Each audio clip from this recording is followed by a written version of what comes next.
मेरा सवाल कि सीबीआई को अगर जांच करनी थी इतने वर्षों तक सीबीआई कहाँ थी? इसके पीछे क्या कारण? किस प्रलोभन में और किनके गुप्त समझौते पर आज तक सीबीआई ने कार्रवाई नहीं की? इसका मतलब कहीं न कहीं गुप्त प्रलोभन थे, सांठगांठ था और सीबीआई ने कार्रवाई नहीं की। इसके पीछे कंप्लीट सरकार थी।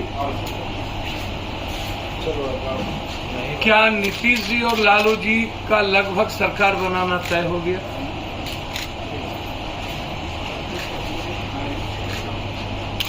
कौन है दोनों तरफ विभीषण? एक विभीषण वो जो भारत छोड़ के कहीं गायब हो गए, एक विभीषण वो जो नीतीश जी के आस्तीन के सांप हो गए जो केंद्र सरकार में है। ये दोनों विभीषण जो नहीं चाहते थे लालू यादव नीतीश कुमार एक हों, लालू नीतीश कुमार जी की सरकार का निर्णय एक साथ आना सीबीआई इंक्वायरी के रेट का सबसे बड़ा कारण। ये आप समझ लें। मतलब अब सीबीआई तोता नहीं रह गई, सीबीआई गिद्ध बन गई। गिद्ध सब कुछ प्लान में है। और अब तो ये ऐसा लगता है कि नीतीश कुमार जी भी टारगेटेड हो चुके हैं और नीतीश कुमार जी को भी बीजेपी नहीं बख्शेगी। तो बहुत क्लियर है कि सीबीआई रेड के पीछे सिर्फ नीतीश और लालू यादव जी का सरकार बनाने का निर्णय, एक साथ आने का निर्णय, और इतने दिनों के बाद सीबीआई जिस समझौते के कारण दूर थी, सीबीआई ने उस समझौते को गिद्ध दृष्टि की तरह सरकार इस्तेमाल किया और आगे इससे भी खतरनाक सीबीआई की इस्तेमाल होगी।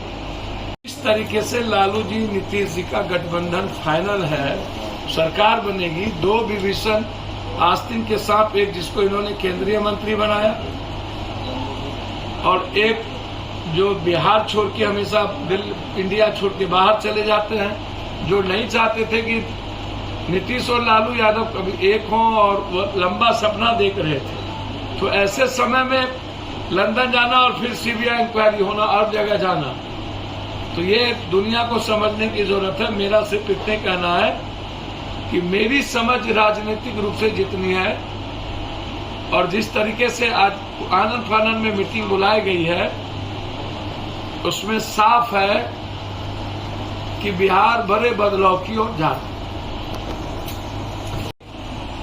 हमेशा एक घर डनिया भी बकसता है और हमेशा नहीं चलता है। एक ही बार काट की हंडी चढ़ती है, अब दोबारा चढ़ाने का प्रयास किया। ये बिहार का बेटा है और जब तक मैं जिंदा हूं, जीतन राम मांझी परिवार को आज तक 10,000 रुपया मंथली पप्पू यादव की तरफ से, दशरथ मांझी को आज तक 10,000 रुपया जाता है। 2 लाख रुपया व्यवसाय के लिए मैंने उस परिवार को दिया था, दशरथ मांझी को। तो ऐसे हजारों बच्चे हैं।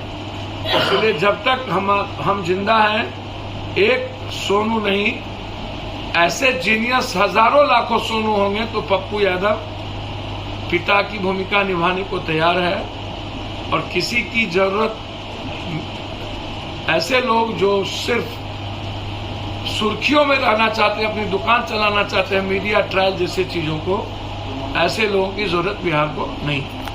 सोनू जी की पूरी, जो मैंने उस दिन भी कहा था कि सोनू की पढ़ाई सीबीएसई, बिहार ने इंडिया के नंबर 1 to 10 में स्कूल में वो जाएंगे। कभी आपको पता होगा, मैंने पूर्णिया के प्रख्यात विद्या विहार आवासीय विद्यालय कि प्रबंधन के सहयोग से मेरी बातचीत हो चुकी है और उसमें याद होगा यूपीएससी टॉपर शुभम कुमार जी की शुरुआती पढ़ाई भी उसी स्कूल से हुई, विद्या विहार से ही। विद्या विहार ने बहुत सारे टॉपर स्टूडेंट को दिए। बिहार के 1 to 5 रैंक में विद्या विहार आते हैं और एडमिशन का फाइनल 12th क्लास तक, इंटर क्लास तक सोनू की पूरी पढ़ाई, रहने का, हर चीजों की हम लोगों ने विद्या विहार के गार्जियन पर तय कर दिया। उन्होंने कहा कि ठीक है, जो आप तय करेंगे उसको मैं मानूंगा और वो फाइनल हो गया।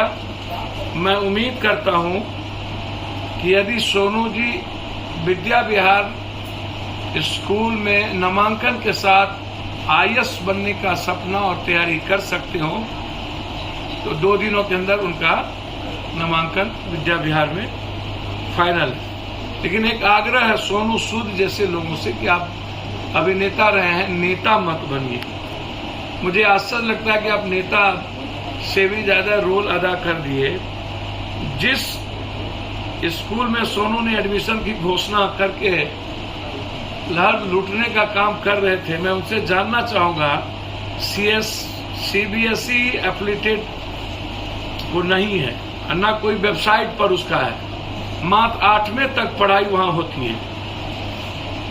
तो इतने बड़े ठगने का काम क्या सोनू सूद या कोई नेता अपने बच्चों को, जिसका कोई वेबसाइट पर नहीं, सीबीएसई में नहीं, क्या नामांकन कराएंगे? तो इस तरह के नेताओं से और इस तरह के गलत मार्केटिंग करने वाला जो आजकल सोनू सूद जी के बारे में बाढ़ में भी मैंने, कोरोना में भी मैंने कहा था कि उनकी मार्केटिंग की गई और पप्पू यादव जो दुनिया के लिए जिया तो मेरे पास कोई मार्केटिंग का रास्ता नहीं था।